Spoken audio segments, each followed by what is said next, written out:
take my hand. You should know me.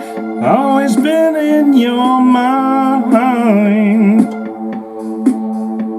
There's nowhere to hide. I'll be guiding you.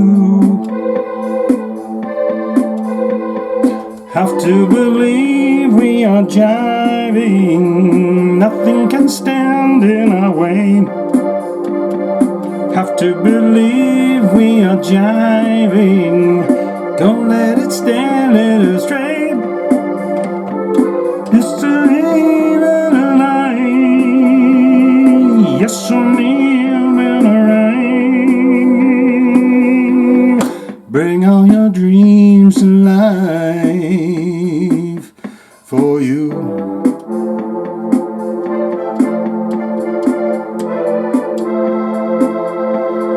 Motherfuck, let's jive. Shit, I really butchered that. I had it going really good. Diet Coke, if you know that song. Rest in peace to the old young gal that sang it. How was your Thanksgiving? How was things? Did you have cranberries? Did the creepy uncle ask to have all the grandkids sit on his lap? What's going on with it? How did you do? Did you like the turkey? Did you have the tofurkey? Did you do the cranberries and everything? You're probably thinking to yourself right now, oh my God, Shane usually gives out his hearts and stuff on Thursdays, and he's not giving them out. He might not be doing an episode. Well, here we are. We're here for another freaking episode, 104 of Jive Talkin with Shane Diablo. Welcome to it. Welcome. I'd like to know. Maybe some of you guys have put comments down below about what happened on your Thanksgiving, but to all those people out there that may listen that don't even know what Thanksgiving is, don't worry about it. Let's get into this fine episode. We have so many fun things to get to, including a clip of Joey Belladonna with his band doing Journey, and I don't think that it's Separate Ways. That's the one they really like to put up a lot, but I thought we'd give him a little taste at the end here, plus your comments. So that's always great and fantastic. Let's get into it. You know this tough guy with the skull, with the shaved head there, and he's pointing out at someone going, "You fucking dude, you're fucked." That is Philip Anselmo, and he says that I know for a damn fact, Vinny Paul and Dimebag would want us to do this. So we're going to get into it and figure it all out. Does that sound like fun, guys? Let's do it. Phil Anselmo has made his first public comments about Pantera's return to the live stage. This is November 22nd, 2023. He's making his first public comments about it. The reformed band featuring Pantera's surviving members Anselmo vocals, Rex Brown, the Brown Man, on bass, along with Zach Wilde, Ozzy Osbourne, and Black Label Society, and Zach Sabbath. And, I think that's all of it. And drummer Charlie Benante of Anthrax are headlining a number of major festivals across North America, South America, and Europe, and staging some of their own headlining concerts. They are also supporting Metallica on a massive stadium tour in 2023 and 24. It was first reported in July 2022 that Anselmo and Brown would unite with Wild and Benante for a world tour under the Pantera banner. According to Billboard, according to them, the lineup has been given a green light by the estate of the band's founders, drummer Vincent Vinny Paul Abbott and guitarist Dimebag Daryl Abbott. He was Diamond Daryl Abbott, right? And I vaguely remember back in the day when he did the changeover, because I feel like it was kind of late. Like, wasn't it like Cowboys from Hell? Then that after Cowboys from Hell, he started to say, "Hey, I'm Dimebag now." But I remember people that were really into Pantera. That anytime you said Diamond Daryl, was that Diamond Daryl Abbott, the guitar, that band? They get really pissed. They were like, "Dude, his name's Dimebag." But what's wrong with the word diamond? King Diamond uses it, and do you think he's dumb? I don't think you do. As well as Brown, who is in 2021, said Wild wouldn't tour with Pantera if a reunion were to happen. It's unclear what changed his mind. Yes. And there's also a clip, isn't there, of Vinny Paul saying something about he'd never damn do it with Zach Wild in the band, right? Anselmo and Brown spoke about Pantera's return to the stage during an appearance on the 17th episode of the Metallica Report, the recently launched podcast offering weekly insider updates on all things Metallica. Phillips said, as transcribed, "It's empowering. I gotta tell you, it is incredibly beautiful. And you feel so much love when you're up there. And if you take it in, it's a great feeling, man. These days, man, that's where me and Rex, we get to dig the shows more." He continued, "When we were younger, we were young little itty bitty titty committee little bitty bitty little guys. We were at war. And when we were on stage, we were just angry and at war, man. Now it's the songs are there. I can concentrate on singing those fricky songs. Number one, geez, that's a relief for me, man. I don't have to break my freaking body and Portnoy anymore. I don't have to break my freaking body and part anymore." Anselmo and Brown also talked about Charlie and Zach being part of the Pantera team. And Phil said, "Them two damn ding-dong dudes, so enthusiastic. And they got their damn thing, and they got their own damn legacy, both of them. Without us, it's an honor to play with them, if I'm being quite frank, and I hope you don't mind if I get quite frank with you. They're the nicest freaking..." He really likes the word freaking these days. I'm appreciating that in him.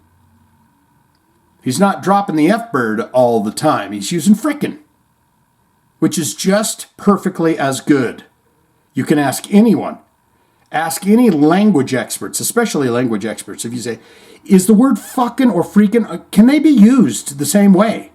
Every single one of them, no matter where they're from, they'll tell you, yeah, you can. They're the nicest freaking guys in the world, man. I'm just so, yeah. Zach, he crack up, man. He's a crack up, man. He's a sweetheart. He's a beautiful little sweetheart. I call him sweetheart behind the amplifiers. And freaking Charlie, we've known Charlie since '87, man. It's a long time. Oh, Rex chimed in. The way Charlie plays Vinny's parts is uncanny. It really is uncanny. I don't think there's any drummer out there that could play that way that Vinny did. It's impossible. It's an absolute impossibility. I would close my eyes. Sometimes I get back there, I just play, put my bass on, and I close my eyes and I listen to Charlie, and he's going boop, boop, boop, boop, boop, boop on the drums. And I say, oh, there he is in my ears. It sounds so nice. I would close my eyes because I was trying to get tight. And sometimes if I close my eyes, I can hear a little better and think I can. I think I can. And there'd be a tear of joy just coming down my cheeks, because that was so close to what Vinny and I used to play together. They're the rhythm section. That's what makes a great rock band, is the rhythm section. Rex Brown, Vinny Abbott. Is my nose running? I feel like I got snot running. I just do this. So you can do it over your nose like that, and then you just rub it right on the shirt. One strike across the nose, and then as this one comes down to do the strike, this one's rubbing it down on the shirt. Let's see. Phil's going to concur, saying, The low end sounds so Pantera, man. It's freaking me out. Quite frankly, it's freaking me out, Rex. Is it freaking you out? It's totally freaking me out. It's freaking me the freaker. I don't think he sounds like that, to be queer. He looks like a leathered old soul, too. You know, he's probably like, yeah, it sure does. It freaks me out, Phil. I gotta tell you, it does. When the interviewer suggested the Pantera in 2023 has Vinny Paul and Dimebag Spirit inside it, so the guy says, let me ask you, do you think that the spirits of Vinny Paul and Dimebag are some way sliding deep inside Charlie and Zach for their performances? Phil said, only thing I can say is, man, I know for a damn fact Vince and Dime, I almost got thrown off there, Vince and Dime would want us to do it. Hands down, man. They would want the Pantera brand or legacy to go on. And I don't know what you believe in, but sometimes, you know, you would like to think the term old fellas are looking down on us, giving us the thumbs up. Okay, well, I got to read that one more time. You know, you would like to think that them old raggedy old fellas up there in heaven sitting on cloud number 9 are looking down on us, giving us the thumbs up. What was Norm Macdonald's joke about what he considered to be heaven would be sitting on a cloud playing a harp and looking at all of his friends and family burn in hell? While he was alive, Vinnie Paul has repeatedly dismissed talks of Pantera reunion, telling Germany's EMP Rock Invasion in 2014, people are selfish, man. They want what they want. They don't care about what you want. And it's unfortunate that people go, oh, wow, man, they can get Zakk Wylde to jump up on the stage.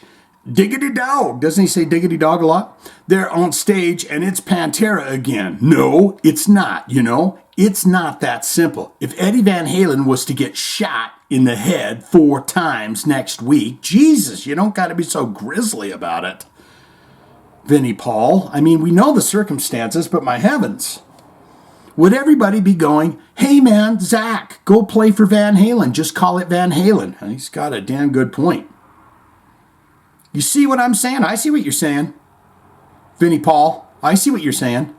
I mean, it's really selfish, diggity dog, for people to think that, and it's stupid. And it's not right at all. Vinnie Paul, guys, Vinnie Paul's going to continue. They call it a reunion for a reason. It's called bringing the original members back to what it was. So there's a lot of things, okay, he's got a great point. So there's a lot of these things that they call reunions that aren't really reunions. They got one dude from the band floating around in them. You know, that's not a true reunion. With Pantera, it'll never be possible. Well, there, he settled all that. God, that almost spooked me for a minute, but we got Paul Stanley here. It looks like he's saying, I'm waiting for my close-up, Mr. DeMille. But I didn't know that Kiss had been canceling shows, so we want to be reverent to this if that is the case, and it is indeed something. But it says Kiss cancels 3rd concert in a row over Paul Stanley's illness. I do not want it to be anything serious. Kiss has canceled its concert Friday, November 24th in Knoxville, Tennessee, because frontman Paul Stanley is still recovering from his flu. Thank you. Or sweet Satan below. They are the Knights of Satan service, so thank you, sweet Lord Satan, if you healed him, but he just had the flu. Earlier today, Kiss released the following statement via social media. You wanted the best and you got the best. Due to an unforeseen illness in the band party, we are unable to perform tonight. Refunds will be available at your point of purchase. Shortly after the announcement, Ticketmaster removed the at Thompson Boiling Arena, that's terrible, at Food City Center concerts. Oh my God. removed them at the Thompson Boiling Arena at the Food City Center Concerts ticketing page from its website. The news of Knoxville's cancellation comes after Kiss scrapped its November 21st show in Ottawa, Canada, and its November 22nd concert in Toronto after Stanley fell ill.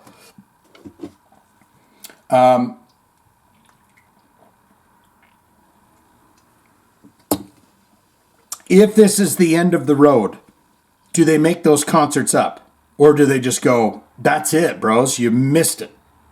Or, Gene Simmons says, we'll never put on the makeup again. He put his hands on the holy books. The Dead Sea Scrolls, the Bible, all of them. He put them, there was a giant pile of them. He put his hands on them. And he said, we will never play a Kiss show again. Do they get bored a little ways into this and go, guys, we're playing those 3 shows, we're making them up because we got to do that for the fans? 2 days ago, Stanley said he had been battling the flu because the cancellation of Kiss final shows in Canada. Yeah.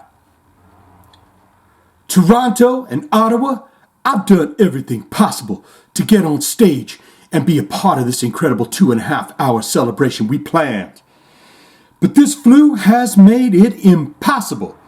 I, along with Gene, Tommy, and little Drew Barrymore, sweet little apple cheeks on this guy, Eric Singer, couldn't be more disappointed and send our deepest apologies.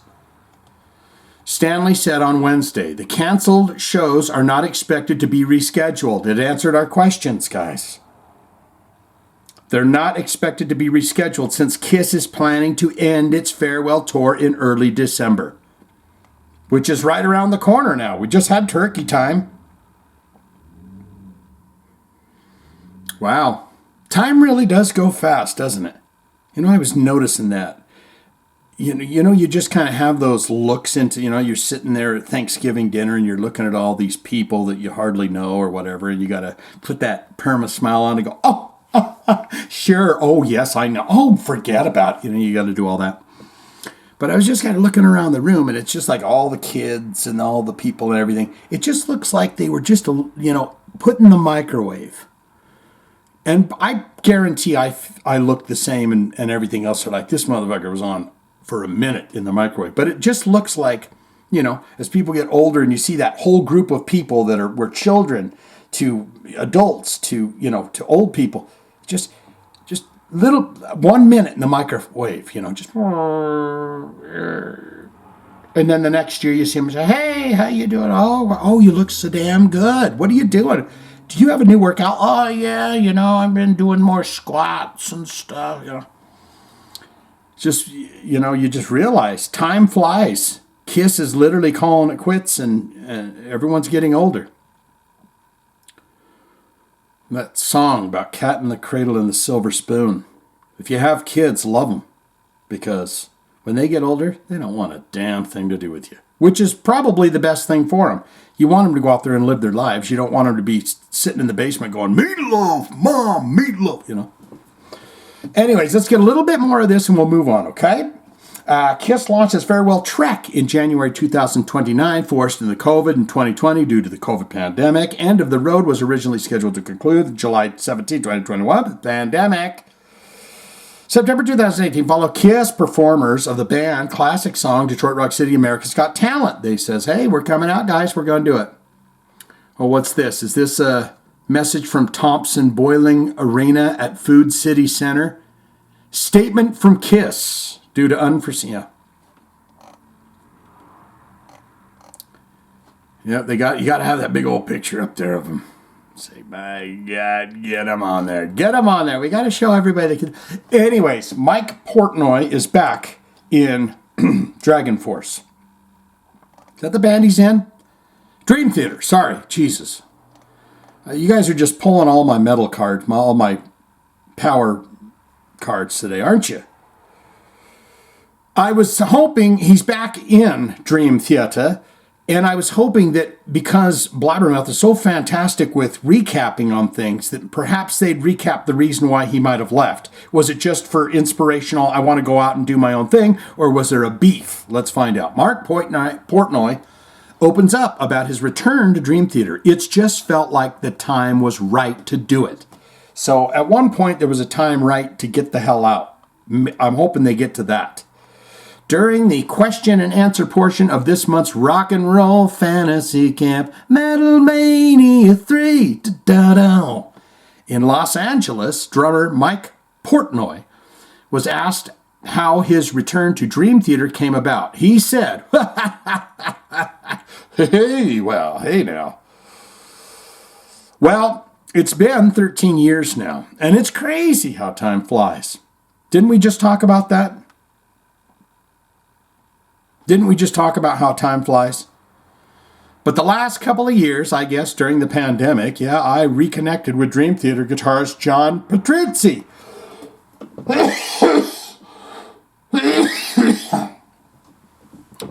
Maybe I need some purple nurple. Let's try that. Petrucci, John Petrucci. Once we were in lockdown and all of my bands couldn't tour, and Dream Theater couldn't tour, John Petrucci was doing a solo album, and he asked me to play on it. And then from there, we decided we wanted to do another LTE, Liquid Tension Experiment album, which is with Dream Theater keyboardist Jordan Rudess. And then shortly after that is Jordan Rudess. He's the guy, the bald guy with the gray beard, right? And then shortly after that, John asked me to go on tour with him. So it just seemed like we've been kind of reconnecting through the last few years. We have such a long history, almost 40 years now together, and our families grew up together. Our wives made love to each other. No, our wives played in a band together. And our Vixen... and our kids grew up together. So honestly, it's just like it was the right thing in the right time. Our kids, literally, our kids, the kids that I'm talking about, John Petrucci's kids and my kids and all of our kids and Jordan Rudess's kids and all of our kids when we get together, kids, literally grew up all together. I mean, they did. In the top bunks across from each other on the tour bus. My daughter and John's daughter have lived together in New York City for the last 4 or 5 years. Wow. How can they afford those prices in New York City? You're paying $5,000 a month for a 2-bedroom apartment.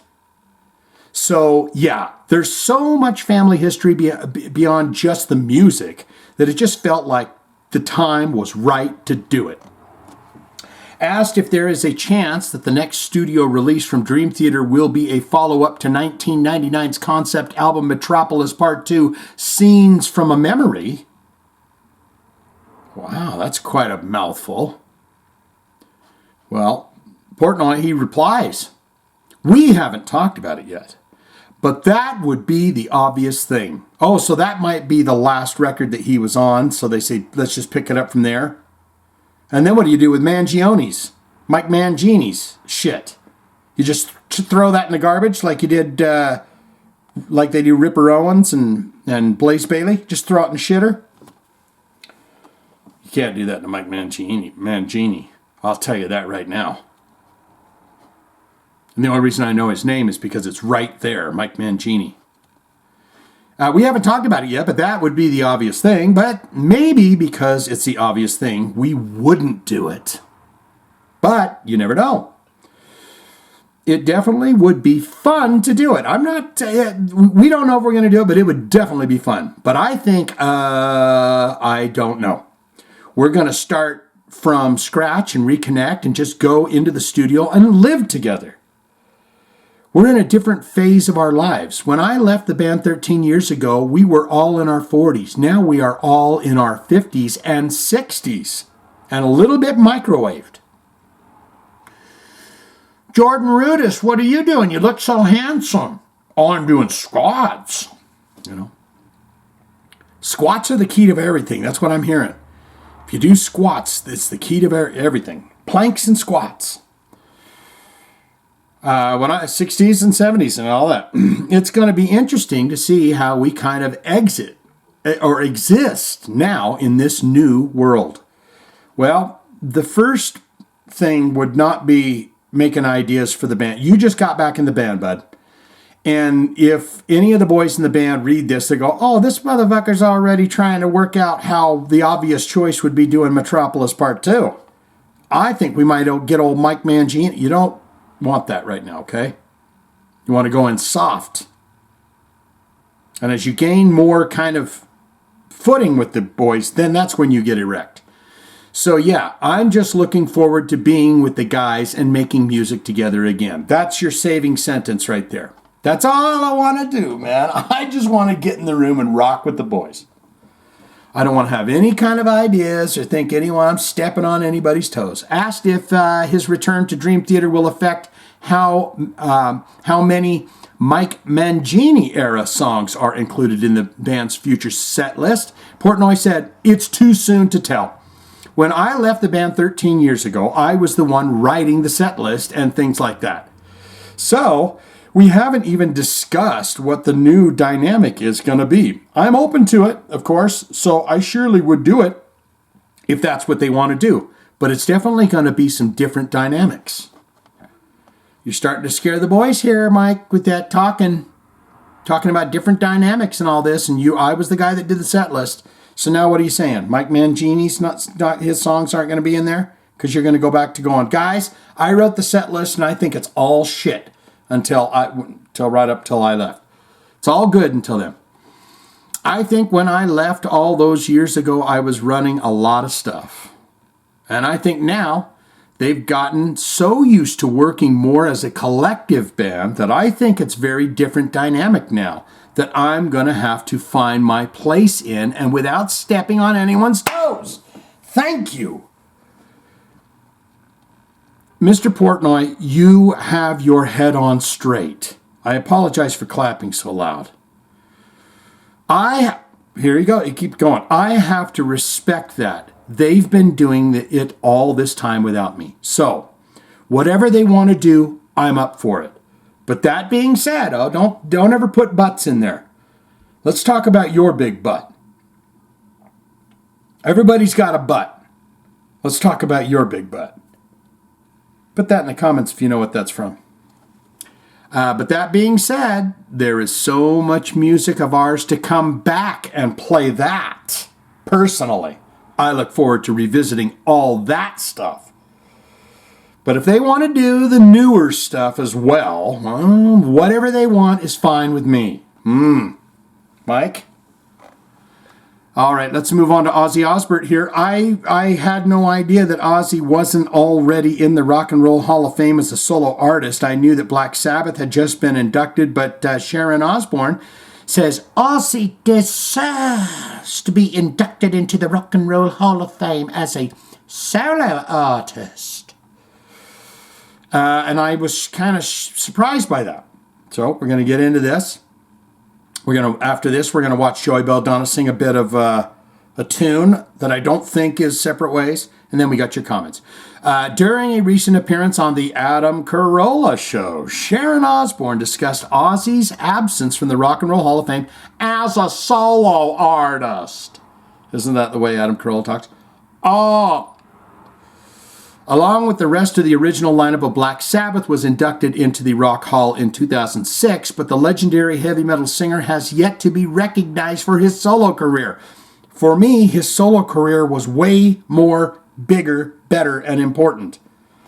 I might get it. I know someone's going to want to spank my bare ass with their grandma's old water bottle or something when they hear that, but I like the Ozzy solo stuff.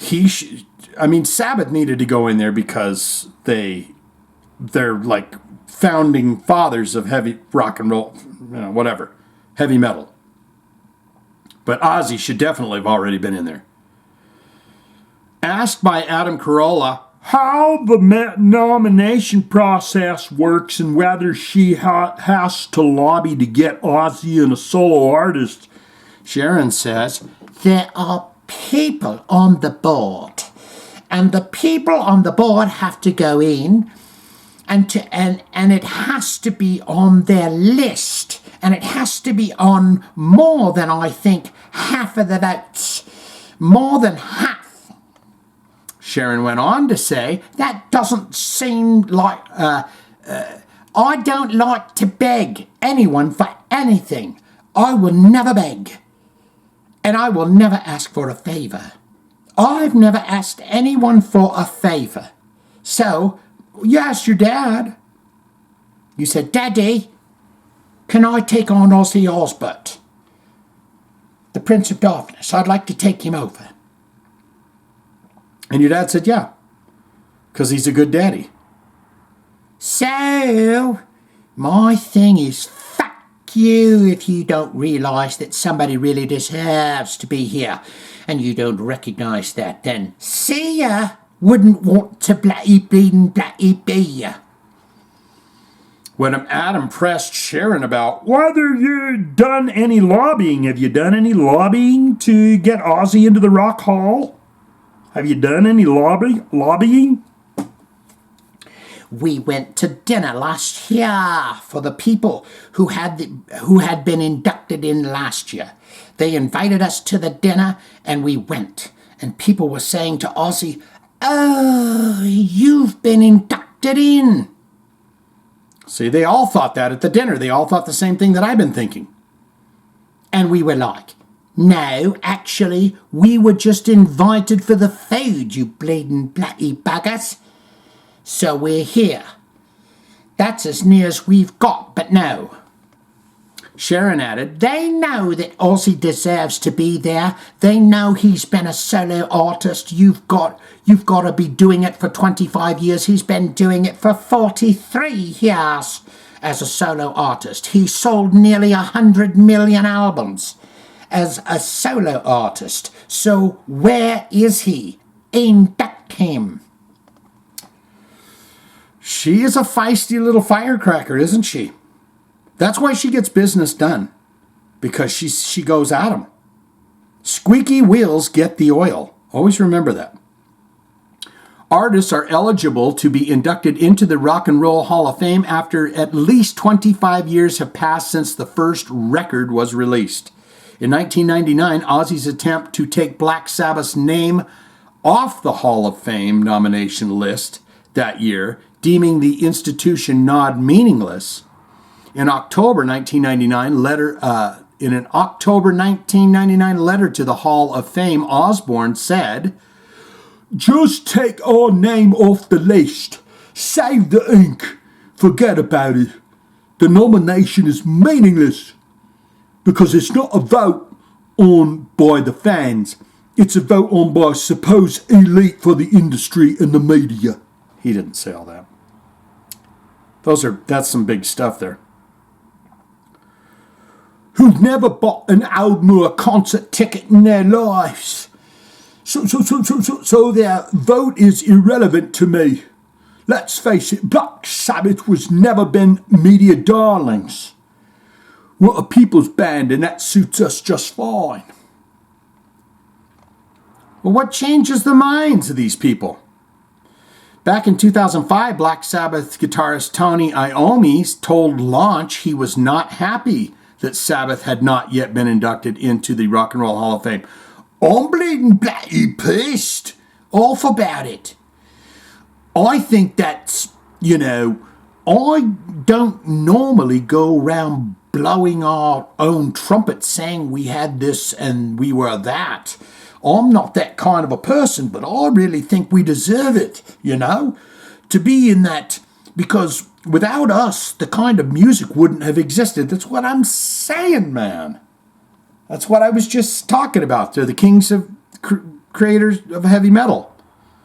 Because lots of bands that have sparked off from us wouldn't be around, and there probably wouldn't be this king of music. What? Okay, are we done with this? Even though the artists are eligible for the Rock and Roll Hall of Fame 25 years after the release of the first album or single, iconic hard rock and metal bands like Iron Maiden and Motorhead have yet to be recognized. How do you not fucking have Motorhead in there?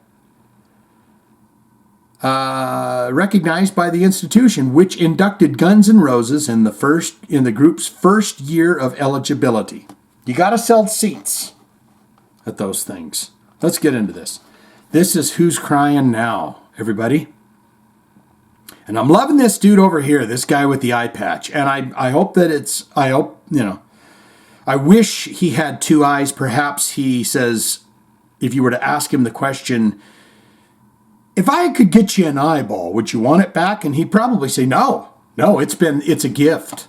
It's a gift that I lost the eyeball. I'm loving him. He's got a good look to him.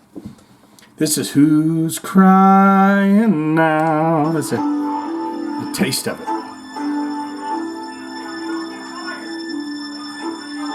Joey gonna lay it there. He comes. Been a mystery. It's been a mystery. Still they try to see. The wasn't been good to Had some land.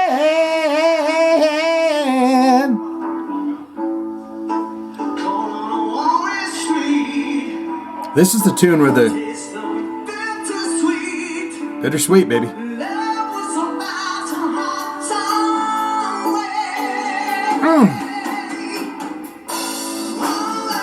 Feeds the fire. I'd be the low guy in the back.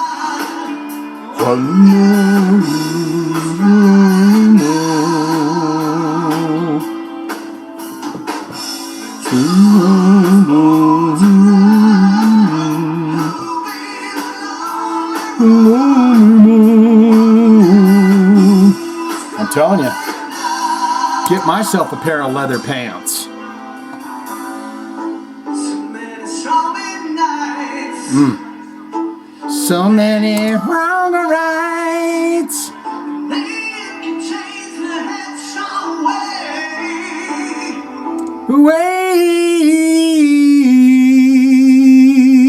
Never taken a single vocal class in my life. Never. When love feeds the fire. You ever watch those guys that do the growls? Like, you used to think, oh, they just go, "Rrr." But there's this dude that teaches you how to do the different growls. Oh, this is a fry growl. This is a gutter growl. This is and it's like, oh, that's like an actual, even though it's basically a distorted vocal is all that is. But there's actual techniques and shit you can learn, and anyone can learn how to sing like those guys. Anyways, let's get into your comments. That's right. Your feedback from the following episode, and we got up top, hanging up top, Mike Buchanan. Let's see what he's into. Holy Jesus. My God, is this Herman Melville's Moby Dick? Okay, here we go. Mike Buchanan coming in. By the time you read this, please don't. Please, Mike, you've got a lot to live for. By the time you read this, not sure if you will be doing an episode this week due to Thanksgiving. I will have done my movies that are bad but love them anyways. The Godzilla Marathon Edition. The Godzilla Marathon Edition. For I can't tell you how many years now, on the day after Thanksgiving, I do my annual original Godzilla movie marathon. This has all started when I was a kid at Grandma's house. Over in the hills, far away. On the day after Thanksgiving, a local TV station would show all of the original Godzilla movies. Start off with the 1954 Godzilla or Gojira movie, but it has to be dubbed in English. Why? Because it's hysterical watching the lips move, but words don't sync up. Yeah, I always like that. Or sometimes the mouth is still moving, but there's no more words being spoken. Okay, and here's the thing. Subtitles. I love Asian horror films. And there is, Japanese is, they say less, but there's more words. So it's like slower. But then you get into like the Korean movies and stuff like that, and it's so fast that you can't read all the subtitles as quick as they're going. So I know what you're talking about when they go, And it's going, I don't know what you're talking about, Kathy. This is really it's like a lot of stuff that's being said just in the short time there. Let's see, synced up. I had that pointer right on the spot so I could keep my spot, and then I moved it. Dubbed in English. Why? Because it's hysterical watching the lips move, but they don't sync up. Or sometimes the mouth is still moving, but there's no words being spoken. Then Godzilla raids again, 1955. King Kong versus Godzilla, 1962. Mothra versus Godzilla, 1964. Chidora, the three-headed monster. Is that the one? I always loved that one. But I didn't know what his name was. Ghidorah, the three-headed monster. 1964, Invasion of Astro Monster, 1965. Ibira, Horror of the Deep, 1966. Son of Godzilla, 1967. Destroy All Monsters, 1968. All Monsters Attack, 1969. Godzilla vs. Hedorah, 1971. Now he's just bragging. Did you watch all these movies, or are you playing a goof on us here? Does your family, I mean, you don't move chairs or nothing. You're like, it's like time to clean up the kitchen, everybody. After that big Thanksgiving dinner, you're like, I got to do the movie thing. I'm going to be doing this until midnight. Godzilla vs. Gigan, 1972. Godzilla vs. Megalon, 1973. Godzilla vs. Mecha Godzilla, 1974. Terror of Mecha Godzilla, 1975. I do this over a 2-day period. Okay. My wife hates it. What she'd like you to do is cut out one goddamn movie and do the dishes. Just one movie. I love it as I get to lay down on my couch and do nothing for 2 days. Need I have to say anything at all about the Godzilla movies? I shouldn't, because you all have had to have seen at least one of these movies. Yes. I'm sure I have. I don't know by names. I do know Destroy All Monsters. But I've seen them, but I never know the names. If a Godzilla or a Troma movie's on or something like that, you just sit and watch it. And you don't go, this is so, I don't know. This is taking my attention so well. God, I'm gonna put a hat on. That I need to look up the movie on IMDb or whatever. Sometimes Gene gets it with his fans. Nice to see he notices that, this is still Mike Buchanan here, talking Kiss. Nice to see he notices the generations of fans they have. And when does the end of the road tour part 2 start? ? Still Mike Buchanan. There's an episode of Ozzy and Jack's World Detour where the two of them ended up at a music archive where they store hundreds or thousands of music video movies. The sound engineer played Ozzy the original recording of Crazy Train, where he isolated it down to Randy's parts. Oh, wow. Ozzy got emotional. I think he holds a certain place in his heart where he doesn't want to share those records with anybody. Okay, Shane, I'll take a purple nurple from you anytime. Wink, wink. What does that mean? Is a purple nurple a titty twist? Mike Buchanan here. I'm with Miss Althea on Motley Crue. I left the Crue train when they came out with the Theater of Pain. Really? My friends and I made fun of Smoking in the Boys' Room. It was terrible. What's that guy's name in there, though? The actor, he was in Hills Have Eyes and stuff. He's great. Berryman? John Berryman or something? He's fantastic in it.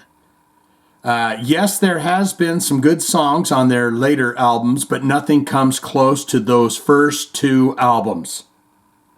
Sorry to hear that Nikki has had to go through the stalker thing. There are crazy people out there.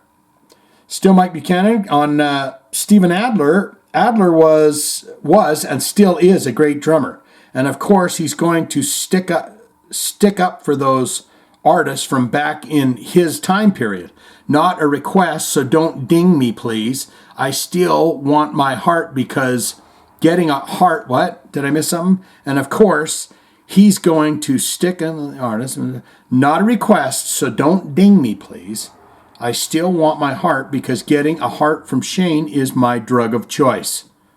That's a good, healthy choice. You really should go check out the EP Adler's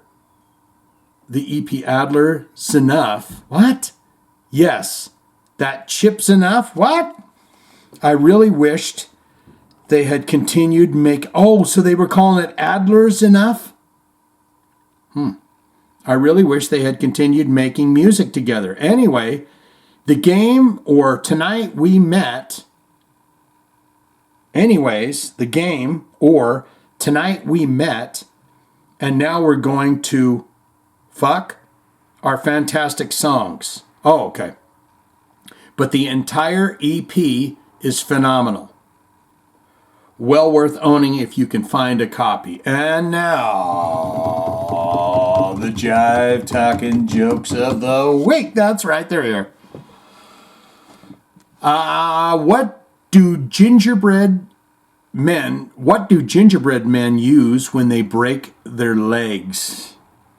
Candy canes. You're doing Christmas jokes right now? What is Frosty the Snowman's favorite foods? Burritos. What do you get when you put a duck in a cement mixer? Quacks in the pavement. Oh, I'm using that one at work. That's going to get me socked in the face.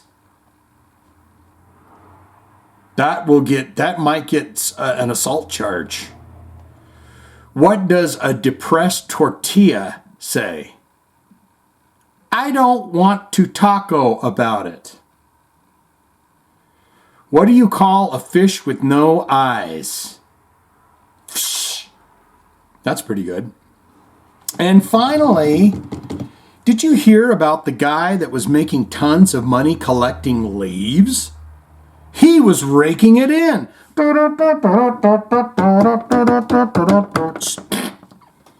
And guess what? He's about to be surprised going, holy shit. He's doing a freaking episode because guess what? Bang. There it is. He's alerted the news media. He is putting out an episode this week, guys. We didn't know. We didn't know what he was going to do, but he is. I just got a confirmation heart. Bob Daisley's from, okay, this is Rosharina. Bob Daisley's from Australia. Oh, really? Your Bob Daisley accent is terrible. LOL. Okay, well, we'll have to remember that for next time old Bob Daisley comes up and we say, I wrote a bunch of songs for Ozzy Osbourne. I got spit lips today, man, I'll tell you. Steve Bernard coming in. That intro was sick, bro. Maybe you can sell it to Corey Feldman. What in the hell is going on with that guy lately? You know he's out there doing some shit when old Darkness singer, what's his name? Justin Timber? What's his name? I know it. Justin Hawkins right. That's it, Justin Hawkins. When he does a video, I saw something pop up and said Corey Feldman is a fraud. When he's doing something about Corey Feldman, that guy has gone off the deep end, hasn't he? But I think what he was going for was he was saying, is it an act? Because that would be, I mean, think about it this way. If Corey Feldman was doing, this was all an act, and people are going, oh my God, and he was just trolling everyone, that would be the biggest hit of the world. Miss Althea coming in here. The dumbstruck fool says on Gene Simmons, blah, blah, blah, blah, blah. I stopped listening when this band said it was over for good in 2000. That was 2 decades ago, y'all. My beloved Eric Carr is dead. And if the one and only real spaceman, Ace Frehley, is not involved, then I am not interested. The last time I saw Kiss live was on October 4th, 2000 at Merriweather Post Pavilion in Columbia, Maryland. Perfectly lovely little name of a pavilion. The Merriweather Post. Where are we going to the concert tonight, guys? We're going to the Merriweather. Oh, the pavilion? Yes. Where's that at? It's in Columbia. Where, Maryland or in Columbia, where they steal your kidneys and shit. I made my way to the front of the stage like a ninja, and during one of Paul's raps, I was arguing with a punk guard who was attempting to dismiss me to my seat 4 rows behind. What? I'm going to read that again. I made my way to the front of the stage like a ninja, and during one of Paul's raps, I was arguing with a punk guard who was attempting to dismiss me to my seat 4 rows behind. It's not a concert if you don't mash it in there. I don't like this uniformity, just stand there in your allotted spot. Ace was standing there right in front of us, observing all of this. Oh, obviously amused. I am telling you, I was feisty as all fuck. Or fork, or whatever. It's got the 2 stars there, so. You can choose any kind of word, 4-letter word, FK, that has 2 letters in it. I chose fuck. The next thing I knew, he was stooping down and tapping the guard on the shoulder. She can stay. That's what Ace says. She can stay. They're atheists. One of the greatest moments of my Kiss life, besides the time I met Eric Carr, of course. Miss Althea on Randy Rhoads. May he rest in peace first and foremost. Who cares about the quality of the recordings? Hardcore fans still want and need to hear it for a long list of reasons, most of which are personal and dear to every individual. Yeah, you release the shit so people love hearing the raw stuff. Unmixed and just, room banter or whatever. I was just kind of thinking about that Life, Sex, and Death song, but I don't know what it's called, but you can hear him.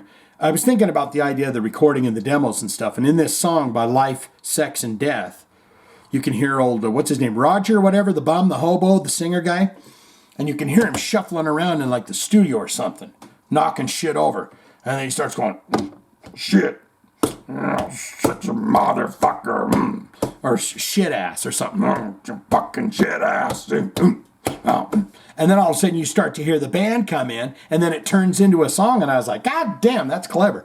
But that was just raw demo shit, that maybe they turned into something. I don't know where I'm going with any of this. Miss Althea on Nikki 6. The cruise ship sailed for me some time ago. This is where Mike Buchanan was saying I agree with her. The first 2 records. If that has not become evident in a ton of other comments I have left on this channel, but I would never wish any ill will on him or his family. The safety of his children is what concerns me most. I do have to ask, though, how many more times is he going to procreate? Oh, really? Has he been busy? Is he like the Duggars? It is like he has become the modern-day Rod Stewart, having 2 or 3 kids with every wife. Oh, really? And I am sure this current one will not be the last. It's frightening to the point of being a future bad movie we love anyway. Hey, Mike B., do you want to work with me on a screenplay? Oh! You can make a movie about Nikki Sixx where he just procreates and calls the police because there's stalkers out in his yard. Get back in the room, baby. I'll be out in a minute. We got someone out on the front lawn. Miss Althea on Steven Adler. I can't and won't take stock in anything he says as long as he has that ridiculous 1970s porn stash. Thank goodness that the subject of the almighty Kiss Alive 2 was a distraction in that story. Yeah, I don't remember his mustache now. I feel like I got to go back and look at it. I love listening. I have listened to at least one track off of it every single day of my life since 1978. No joke. Kiss Alive 2. We're doing it again. Kiss Alive 2 was a distraction in that story. I have listened to at least one track off it every single day of my life since 1978. No joke. It's fantastic. We got some good-looking girls. And some of you girls want to get yourselves kissed. Lead it to the ladies. Like, every single bit of that record is just... And I would stare at the inside, the record fold out, and it had the big stage with them on the platforms and the fire and shit. And you just said, man, I feel like I'm there. I second Mike B's plug for them. Epic classic 1950 sci-fi at its best. If you want to make it a theme night, put a 1977's Empire of the Ants next. Miss Althea on furballs do originate and form in a cat's stomach. Although when they are ready to be expectoriated. Although when they are ready to be expectorated, it does sound like they are coming from the depths of hell. Yeah, I just wonder, how is that possible? Because you were saying that the fur balls come out and they're clean as a whistle on your cat. Mine comes out every time it eats, so it's in the stuff. Okay. There's your heart, Miss Althea. She's now been alerted. She's going, putting out a new episode. Ras coming in. Best intro so far. Boom. And thumb, get you comp. I'm sorry. Love your Shane Fitz shirt. Glenn Danzig be damned. Yes, those are no longer available. I think Sticky Doll might have them. Didn't you guys buy one? But somebody put the word out because it was a cease and desist. So there's no more Shane Fitz shirt. Glenn Danzig be damned. Our bassist El Sancho ordered one back early on when you started this jivin' show and wears it proudly. Maybe someday you will wear one of our shirts. It could happen. Or a bikini. There's your heart. Sticky Doll's now been alerted. And here's white bread. On the Randy Rhoads tapes, Sharon really dropped the ball not having Randy filmed with the band. No proper concert footage, I agree. That is so sad, too, because you try and hunt anything down with the dude in it, and you got to go watch those terrible Quiet Riot songs. They didn't even do a video for the 2 albums they released. Why didn't a Crazy Train or Flying High video happen? ? The Speak of the Devil record and concert video is the best. I want that shirt, Shane. So you want my Speak of the Devil shirt? You can get one. Can you imagine RR on that? Well, I take that back. Randy was not a Sabbath fan, and Brad Gillis shredded on it like he wrote the songs himself. He had a rough time with that whole thing, Brad Gillis, but he kicked ass on it. And that's really interesting. Randy Rhoads was not a fan of Black Sabbath. That is so crazy. If I'm reading that right. Anyway, I would listen to those shitty recordings, Bob.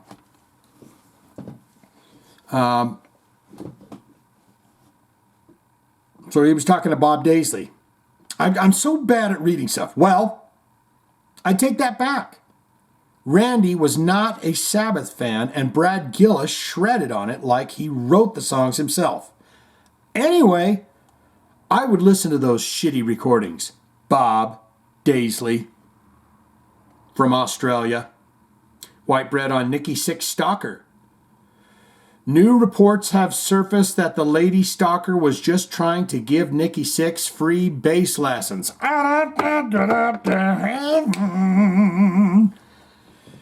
We got a jokester there. He laid down that was an extra bonus joke for you with all these jokes going on. If you can't guess how I butchered that tune, I was trying to do Magic by the fantastic Olivia Newton-John, whom I heard that song. Have to believe we are magic. And there's something about that tune that just makes you go, it's got hope in it.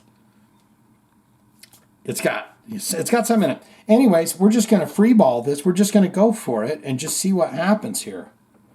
I want a pattern.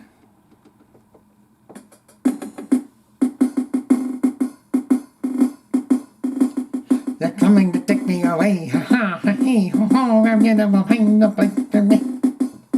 Any Dr. Demento heads will remember that. Come on, baby. Let's.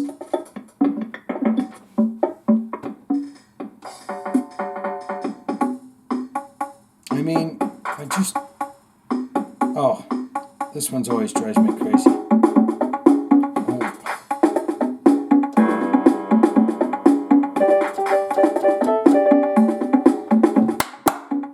Baby, come on for jive talk, jive time. Having some fun, having some onion rings. Baby, come over, have a jive talk with me. We'll rock a heavy metal news and a hard rock. And baby, come over, we're gonna jive talk.